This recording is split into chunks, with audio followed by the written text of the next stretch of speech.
Dreams are an amazing phenomenon, and considering you spend roughly 6 years of your life dreaming, it's quite curious that we often brush them aside to be quickly forgotten. Night after night, our brains go to work and bring us some of the most incredible, bizarre, and often seemingly random imagery and storylines. But what are dreams? And like the many science fiction stories or movies, could we ever record and figure out what we're seeing while we're dreaming? You may have heard people referring to brain waves before, but have you ever stopped to think, are these actual waves and do they carry information? Are brainwaves similar to, say, radio waves? The answer is yes. Both brain and radio waves are forms of electromagnetic radiation, waves that travel at the speed of light.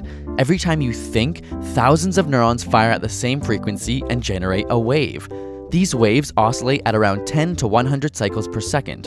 Radio waves, on the other hand, oscillate at around 50 million to 1 billion times per second. Scientists have long used this phenomenon to measure brain activity and interface the brain to electronic devices. It allows us to see which parts of the brain are active for different activities, and similarly, which parts of the brain are active during dreaming. Strange as it may seem, we still barely understand why we sleep, let alone why we dream. Michael from Vsauce does a fantastic job explaining the main theories for why we dream, but there are so many theories because we can't really measure or know what people are dreaming about without waking them up and asking them. Of course, this is subject to forgetting or other errors. Unfortunately, there is no device that exists that allows us to peer into the minds of a dreamer. Or is there? Crazy as it sounds, scientists have created a technique to do just that. This mind-reading technology began with a functional MRI scanner inside which subjects were shown simple pictures made up of black and white pixels. The software then finds patterns in the brain activity that correspond to the specific images. For example, if the letter T was shown, the software would record exactly how the brain reacted. After sufficient data, the subjects were shown completely different images, and the software would predict and recreate what it thought the subjects were seeing. After being shown the word neuron, these were the images the software generated. But it doesn't stop there. Further studies began to use more complex visuals and started monitoring the subjects in their sleep. In this case, they first had the subjects fall asleep while in an fMRI and would wake them up in the middle of dreaming, quickly asking them what they were dreaming about. They then used thousands of images from the internet to get a best approximation of what the subject was seeing based on brain scans. After doing this nearly 200 times with each person and plugging the information into a learning algorithm, software was used to interpret and generate their next dreams. Though by no means perfect, it was clear that the machine's predictions were better than chance, matching up with the dreamer's description. Perhaps even more shocking is a study that used actual video footage. After showing subjects 2 hours of movie footage and analyzing their brain activity, they then used a library of 18 million 1-second YouTube clips to match the brain activity. Here are the results. On the left are new, unrelated clips that the subjects were later shown, and on the right is what the software guessed they were seeing using a mashed up combination of the YouTube clips as an approximation. All of this based on their brain waves. As these software programs become more and more complex, we come that much closer to accurately visualizing and recording our thoughts and dreams, at which point, perhaps, we'll find a few more clues into why we dream in the first place.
今何か見てましたか？は